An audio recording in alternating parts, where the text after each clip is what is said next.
Hello बच्चों, welcome to Sanjeev Giri classes and welcome to pre age to account series.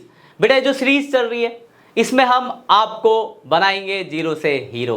कोई भी नया बच्चा, मैं आपको बता दूं बेटा, जो भी मैं आपको बोर्ड पे पढ़ाता हूं उस बोर्ड का पीडीएफ हमारे टेलीग्राम चैनल पे जाता है। तो अगर चैनल पे आप नए आए हो तो सबसे पहली चीज डिस्क्रिप्शन में टेलीग्राम चैनल का लिंक होगा, जाके उसको सब्सक्राइब कर लो ताकि आपको सारे नोट्स और इंपॉर्टेंट टॉपिक्स मिलते रहे। पहली चीज।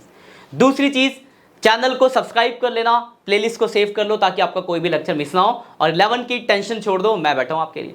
अभी तक हमने बेटा जो पढ़ा था, जीएसटी की पहली क्लास हुई थी लास्ट, और आज ये जीएसटी का सेकंड लेक्चर है। आज हम जानेंगे जीएसटी के कॉन्सेप्ट के बारे में कि उसको जीएसटी को जनरल में कैसे इंप्लीमेंट किया जाएगा। क्योंकि जीएसटी का मतलब ये थोड़ा कि हर एक ट्रांजेक्शन पे जीएसटी लगेगा। जीएसटी की जो सीमा है किस पे लगेगा किस पे नहीं लगेगा, तो सारी बातें हम करेंगे आज। तो ध्यान से समझिएगा, इससे आपका जनरल भी रिवाइज होगा। तो पहला पॉइंट ये बेटा, पहला पॉइंट है वो transactions, general entries transaction with GST is not leave. तो देखो कैपिटल इंट्रोड्यूस, एक बात, अगर आप कैपिटल लगाओगे तो क्या उस पर जीएसटी देना पड़ेगा? तो बोलोगे सर नहीं देना पड़ेगा। तो basic entry cash account debit to capital, wages या सैलरी पे किया तो wages account debit to cash, payable है वेजेस या सैलरी तो wages to outstanding wages, electricity bill pay किया electricity bill to cash, water bill pay किया interest pay किया interest payable है, रेंट रिसीव है। देखो जब ये वो ट्रांजैक्शन पे जीएसटी नहीं लगता तो नॉर्मल इनकी जनरल एंट्री पास करनी होती है। जैसे और पॉइंट है interest receive, cash deposit to bank, cash withdraw from bank, cheque deposit to bank. कुल ये 18 एंट्री दी गई। यहां तक 18 एंट्री ऐसी है जहां पर आपको जीएसटी नहीं लगाना पड़ता। ये पॉइंट नंबर फर्स्ट है। फिर पॉइंट सेकंड है general entries of transaction with GST leave allow input GST. मतलब ये वो ट्रांजैक्शन जिसपे कौन सा जीएसटी होता है? इनपुट जीएसटी, मतलब जो आपको पे करना है जीएसटी। तो जब पे करोगे तो इनपुट लगेगा। ऐसी ट्रांजैक्शन कौन कौन सी है? तो पहला परचेज ऑफ गुड्स, एंट्री मैंने आपको दी थी, याद है, परचेज अकाउंट डेबिट, साथ में इनपुट सीएस है तो सीएस लग जाएगा, आई होगा तो आई लग जाएगा, टू जो भी कैश बैंक का क्रेडिटर होगा। वही एसेट्स परचेज हो गया, इन्हें पढ़ना है आपको, ठीक है ना। रेंट पेड है, कमीशन रिसीव है, टेलीफोन बिल है, इंश्योरेंस प्रीमियम है, एडवर्टाइजिंग है, बैंक चार्जेस है। देखो जनरल आपको आना चाहिए, जनरल एंट्री इसकी पुरानी है, उसमें जीएसटी अलग से इंप्लीमेंट कर दिया गया है। प्रिंटिंग एंड स्टेशनरी फ्रेट है। तो ये कुल 10 ऐसी एंट्री है जहां पे आपका इनपुट जीएसटी लगता है, ठीक है। तो आज के लेक्चर को मैं करके दिखाता हूं, बड़ा नहीं लंबी रखूंगा क्योंकि जनरल अगर आपको आता होगा तभी आपको समझ आएगा, जनरल नहीं आता तो भाई कितना भी बोल दो समझ ही नहीं आएगा। तो जनरल पहले पढ़ना है। उसके बाद देखो वो ट्रांजैक्शन सी में जहां पे इनपुट जीएसटी का रिवर्स या कैंसिल होता है। रिवर्स, ये थर्ड पॉइंट है। इनपुट जीएसटी जब क्या हो? इनपुट जीएसटी जब क्रेडिट हो। हम इनपुट को डेबिट करते हैं लेकिन उसको कम करने के लिए, रिवर्स करने के लिए क्रेडिट किया जाता है, उसी को बोलते हैं रिवर्स या कैंसिलेशन ऑफ इनपुट जीएसटी। अब ये क्या है? समझो आपने सामान खरीदा है तो जब इस पे जीएसटी दिया, जब ये वापस करोगे तो उसका जीएसटी भी तो इनपुट जीएसटी का क्रेडिट होगा, जाएगा ना वापस, तो उसको बोलते हैं कैंसिलेशन या रिवर्स ऑफ इनपुट जीएसटी। इसमें कौन कौन सी ट्रांजैक्शन आती है? तो सबसे पहला परचेज रिटर्न, ये आपको बुक में मिल जाएगा, ये जो है, तो आपको पढ़ना है इसको अच्छे से, एंट्रीज को, क्योंकि आपको याद रखना पड़ेगा कि कहां लगेगा कहां नहीं लगेगा। सबसे प्राइमरी बात ये है। तो ये कुल 5 कंडीशन है जो पढ़नी है। तीसरी पे हम बात कर रहे हैं, कैश डिस्काउंट हो गया, गुड्स प्रोप्राइटर ले गया पर्सनल यूज के लिए, गुड्स लॉस बाई फायर हो गया, गुड्स नॉट सेलेबल है, गुड्स को आपने क्या कहते हैं डिस्ट्रीब्यूट कर दिया स्टाफ के बीच में, दान कर दिया गुड्स फ्री सैंपल में बांटे। कुल ऐसी 8 एंट्री है ये जहां पर आपका इनपुट जीएसटी रिवर्स होता है, कैंसिल होता है। फिर आते हैं वो ट्रांजैक्शन जहां पे आपका बेटा आउटपुट जीएसटी लगेगा, मतलब आप जीएसटी कलेक्ट करोगे। तो ऐसी ट्रांजैक्शन ज्यादा नहीं है। पहला सेल ऑफ गुड्स, दूसरा रेंट रिसीव और तीसरा आपका कमीशन रिसीव। तो ऐसी कुल 3 एंट्री है आपके पास जो आपके इसमें। उसके बाद आउटपुट जीएसटी का रिवर्स या कैंसिलेशन, तो सेल्स रिटर्न हो गया, डिस्काउंट अलाउ हो गया और आपका है रिबेट, मतलब बेकार क्वालिटी की वजह से जो डिस्काउंट देते हैं। तो ऐसी कुल 3 एंट्री आपकी ये होगी। तो कुल मिला के देखो टोटल 5 कैटेगरीज है। पहला जहां पे वो ट्रांजैक्शन जहां जीएसटी नहीं लगेगा, दूसरा वो ट्रांजैक्शन जहां पे आपका इनपुट जीएसटी लगेगा, वैसे 10 एंट्री हुई। फिर जहां पे इनपुट का रिवर्स होगा, उसके बाद आउटपुट होगा चौथा, और पांचवा जहां पे आउटपुट का रिवर्स होगा। तो पहले आपको इन्हें पढ़ना है, ये आपके बुक में मिल जाएगा। बाकी यहाँ पर है, थोड़ा नोट्स बीच में छोटे हो गए थे तो आपको दिख रहे हैं तो यहाँ से पढ़ लेना, वरना आप अपने बुक से भी इस टॉपिक को पढ़ सकते हो, क्योंकि ये पढ़ना बहुत जरूरी है, क्योंकि पढ़ने के बाद ही क्वेश्चन बनेंगे। और एक बात खासकर याद रखना, इस चैप्टर को करने से पहले, मतलब ये प्रैक्टिकल क्वेश्चन को करने से पहले जनरल अच्छे से रिवाइज कर लेना, कैश बुक और अदर बुक को रिवाइज कर लेना, क्योंकि अगर आपको वो चैप्टर नहीं आएंगे तो उस पर आप जीएसटी अलग से कैसे लगाओगे? क्योंकि यहाँ पे अलग से कुछ नहीं करना, बस उसमें जीएसटी को एडजस्ट कर देना है, वही हमें यहाँ सीखना है। तो मैं 2-4 एग्जाम्पल से भी सिखा दूंगा, तो याद रखना उनको करने के बाद करना बेटा आप इसको। अब जैसे ये क्वेश्चन दे दो, यहाँ पे साफ लिखा है purchase goods in cash 5000 plus GST बोला 9%। तो देखो परचेज अगर आपने गुड्स किया तो एंट्री क्या होगी? परचेज अकाउंट डेबिट, साथ में जीएसटी टू कैश। जैसे अगला है परचेज गुड्स फ्रॉम क्रम इतना, और दूसरा है sold goods for cash 8000 plus GST. तो सोल्ड गुड्स में कैश सेल और साथ में आउटपुट जीएसटी। तो ये पढ़ने के बाद ये पहला एग्जांपल आपके बुक का, ये करना है आपको। इसमें कुछ पॉइंट मैंने आपको समझा दिया, आसान है बिल्कुल, क्योंकि इसमें क्या है आपको सामने ही बता रखा है जीएसटी। फिर ये दूसरा एग्जांपल आता है, तो आपको याद होगा एक टॉपिक हमने पढ़ा था ट्रेड डिस्काउंट और कैश डिस्काउंट। ये टॉपिक आपको आना चाहिए तभी आप ये कर पाओगे कैश डिस्काउंट। क्वेश्चन में याद रखना, अगर सिर्फ ट्रेड डिस्काउंट है तो कॉस्ट में से माइनस करते हैं ट्रेड डिस्काउंट, फिर जो वैल्यू आएगी इस वैल्यू पे आप जीएसटी लगाओगे। और अगर ट्रेड के साथ साथ कैश भी है तो याद रखना कॉस्ट में से पहले घटाओगे ट्रेड डिस्काउंट, फिर घटाओगे कैश डिस्काउंट, उसके बाद जो वैल्यू आएगी उस पे आप जीएसटी लगाओगे। ये ध्यान रखना है, इस चीज को ध्यान रखना, इसलिए मैंने ये लिया। एक एग्जांपल में आपको दिखा दूं। पहला है परचेज गुड्स फ्रॉम संजीव, अरे मेरा ही नाम है, वाह, 40,000 लेस 10% ट्रेड डिस्काउंट और जीएसटी है 9%। देखो इसका आंसर तो ये रहा, लेकिन इसका मैं आपको वर्किंग नोट दिखा देता हूँ। ये रहा पहला, देखो परचेज किया 40,000 का, 10% जीएसटी लगाया तो 36,000 उसकी वैल्यू हो गई। ट्रेड 40 में से 10% ट्रेड डिस्काउंट लगाया तो 36 वैल्यू आई, और 36 पे लगाएंगे जीएसटी, कितना परसेंट बोला था, 9% जीएसटी बोला था, तो 36,000 पे लगा। मतलब 40 का सामान था और उसमें से ट्रेड डिस्काउंट है 10% और ट्रेड डिस्काउंट घटाया पहले तो 36 बचा, कैश डिस्काउंट है नहीं, और 36 पे आपका डिस्काउंट वो लगा जीएसटी। तो देखो 36,000 आया परचेज में ट्रेड डिस्काउंट के बाद वाली वैल्यू, फिर जीएसटी और टोटल यहाँ आ गया।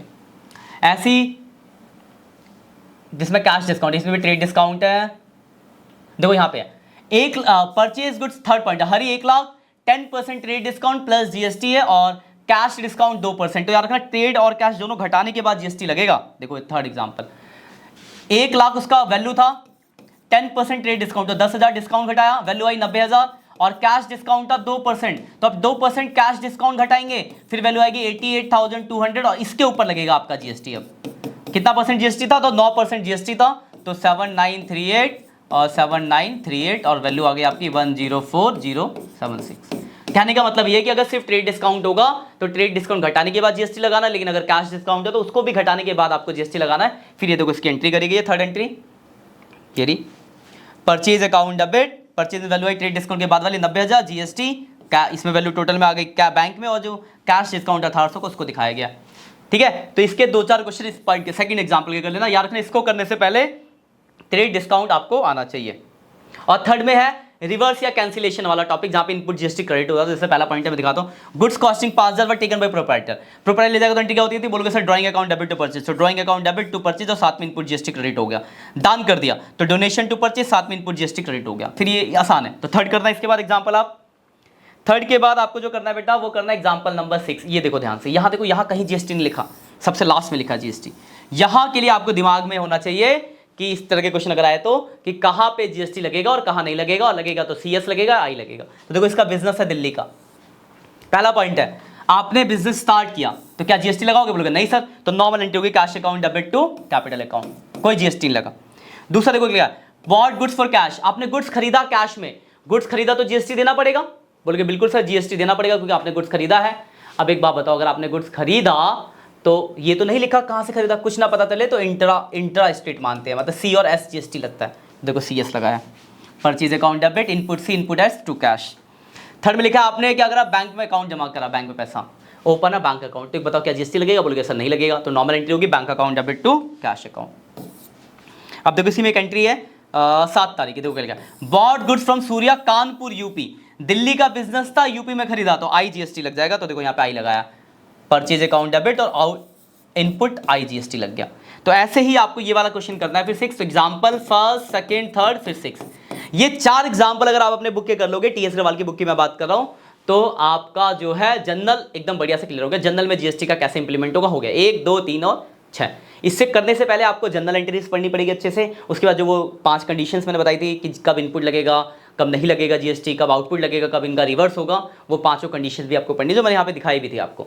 फिर इन 4 एग्जांपल्स को आप कर लेना, आपका जनरल का जीएसटी खत्म हो जाएगा।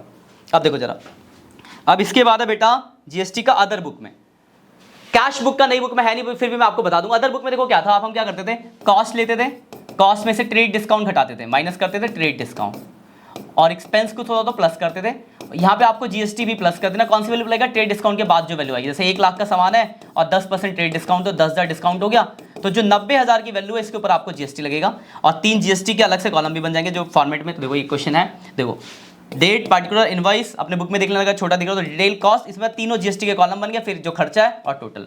अब जैसे पहले लिखा है purchase good from Joshi, Joshi का नाम लिखा, 10 बल्ब 200, 2,000 के बल्ब हो गए, 5 ये 5,000 के 7,000 का सामान, डिस्काउंट है 10%, डिस्काउंट घटाया 6300 आया, और 6300 के ऊपर जीएसटी कैलकुलेट हुआ, ये वैल्यू आ गई, यहाँ आया जीएसटी में आया, खर्चा था नहीं, टोटल में आ गया। खर्चा होता तो इसके बाद हम खर्चे को ऐड कर देते। तो ये वैसे ही करना है, एक क्वेश्चन इसका भी कर लेना। तो चाहे परचेज बुक हो चाहे सेल बुक, क्या रखना, पहले कॉस्ट फिर ट्रेड डिस्काउंट घटाना, फिर जो वैल्यू आएगी उस पर जीएसटी लगेगा, और खर्चा होगा तो उसके बाद ऐड कर देना। कॉलम में 3 कॉलम और बन जाएंगे आपके जीएसटी के। सेल होगा तो यहाँ पे आउटपुट जीएसटी लिख दोगे बस। तो परचेज और सेल बुक में भी जीएसटी को इस तरीके से इंप्लीमेंट किया जाता, अगर होगा तो ऐसे करना है आपको। समझ गए बात को? तो उसके बाद एक ये एग्जाम्पल नंबर 7 कर लेना। अब एक चीज़ मैं अगर आपको बता दूं, कैश बुक में अगर जीएसटी की बात की जाए, आपके बुक में नहीं है, पर अगर कैश बुक में जीएसटी का रोल होता तो किस तरीके से होता। तो बहुत सिंपल सा, कैश बुक में जैसे 2 है, कैश और बैंक और कैश और बैंक। मैं छोटा छोटा मोटा मोटा बता रहा हूँ मेन मुद्दे की बात। सपोज करो आपने परचेज किया कैश में, तो आपका कैश कम होगा, तो बाई परचेज 10,000 का सामान और साथ में जीएसटी लिखा हुआ है, तो इसी के नीचे इसका जीएसटी भी लिख दो, इनपुट सीजीएसटी, इनपुट एसजीएसटी। मान लो 6% तो 600, मतलब जिस साइड वो ट्रांजैक्शन आएगी उसके नीचे उसका जीएसटी आ जाएगा। जैसे मान लो आपने सेल करा और चेक मिला, तो बैंक बढ़ेगा, सेल किया चेक से, बैंक मिला मान लो 20,000 और साथ में जीएसटी भी है, तो इसी के नीचे लिख दो आउटपुट सीजीएसटी, आउटपुट एसजीएसटी। मान लो 6%, 1200 हो गया। मतलब कहने का मतलब है ट्रांजैक्शन आप जानते हो, जीएसटी होगा तो उसी ट्रांजैक्शन के नीचे उसका जीएसटी आ जाएगा। इस तरीके से कैश बुक में जीएसटी का इंप्लीमेंट होगा। किसी में पुरानी बुक है तो पुरानी बुक में एग्जांपल है, आप कर सकते हो। नई बुक में नहीं है आपका, तो आने के चांसेस भी बहुत कम है। लेकिन आपको पता होना चाहिए जीएसटी का जनरल में कैसे, क्योंकि मेन जनरल है कि जनरल में कैसे इंप्लीमेंट करेंगे, फिर उसके बाद कैश बुक में कैसे इंप्लीमेंट करेंगे, ठीक है, और आपका अदर बुक में कैसे इंप्लीमेंट करेंगे। इसके अलावा एक चीज़ और कि लेजर में जीएसटी, तो लेजर में जीएसटी का कौन बन, जैसे मान लो एंट्री वैसे ही दिखाना, जैसे एंट्री है, मान लो एंट्री आपकी purchase account debit 10,000, input CGST 600, input SGST 600 और 2 राम 11,200। ये जनरल है जीएसटी के साथ। अब इसको आपको लेजर में दिखाना है, तो भाई ये कुछ नया थोड़ी करना है, लेजर दिखा दो भाई। तो कितने नाम दिख रहे हैं, 4, तो 4 अकाउंट बनेंगे। पहले परचेज अकाउंट में एक एंट्री करके दिखा रहा हूँ, ऐसी सारी एंट्री आपको करनी होगी। Purchase account debit, date particular LF amount, date particular JF amount. दूसरा बन जाएगा input CGST, date particular LF amount, date particular JF amount. तीसरा बन जाएगा आपका input SGST, date particular JF, input JF amount, date particular JF amount. और चौथा बन जाएगा बेटा आपका राम अकाउंट। 4 नाम है ना इसमें। लेजर में वैसे ही भेजते जैसे हर जगह लेजर होते हैं, यहाँ कुछ नया नहीं करना आपको। फिर मैं आपको एक एंट्री करके दिखा दूंगा, बच्चा कंफ्यूज ना हो आप एग्जाम में। वैसे लेजर में जीएसटी आने के चांसेस है नहीं, बहुत लेंदी हो जाता है, नहीं देंगे वैसे वो। अब देखो एंट्री आपकी बेटा, देखो इसमें परचेज अकाउंट डेबिट है, तो परचेज के डेबिट में नाम क्रेडिट का तो 2 राम। कितना परचेज डेबिट है, तो जितनी वैल्यू है 10,000। जीएसटी डेबिट है 600, नाम क्रेडिट कर 2 राम 600। ये भी डेबिट है 600, तो इसके डेबिट में 2 राम 600। और ये क्रेडिट है 11,200, नाम डेबिट का तो 3 नाम आएंगे, तो डेबिट में 2 परचेज, अच्छा क्रेडिट है, गलत लिख दिया, तो ये क्रेडिट है तो इसके क्रेडिट में नाम किसका, डेबिट वाला का, तो by purchase, by input CGST, input SGST 10,600 और 600, इनपुट सीजीएसटी है और इनपुट एसजीएसटी है। समझ बात को? इस तरीके से आपको क्या कहते हैं, लेजर के अंदर जीएसटी का रोल है। तो लेजर नहीं आएगा ऐसा चांस तो है नहीं, कोई बहुत बड़ा लेंदी हो जाता है, पर समझ गए ना किस तरीके से भेजना है। मेरा काम है आपको सारे कॉन्सेप्ट क्लियर रहने चाहिए। तो ये कुछ अलग नहीं है, वैसा ही है। तो यार अपना मेन खास जो इसमें है वो बेटा जनरल में कैसे जीएसटी का इंप्लीमेंट होगा, तो उसको अच्छे से कर लेना, वो पॉइंट्स पढ़ लेना, वो जो 4 एग्जांपल वो कर लेना। बाकी अदर बुक और कैश बुक में तो बहुत छोटा छोटा सा रोल है, ठीक है ना। बाकी मिलते हैं नेक्स्ट लेक्चर में, कोई भी दिक्कत हो तो बताना। ये चैप्टर मेरी तरफ से बच्चों आपके लिए खत्म होता है। नई क्लास में एक नया चैप्टर मतलब बैंक रिकंसिलिएशन स्टेटमेंट स्टार्ट करेंगे। Bye bye.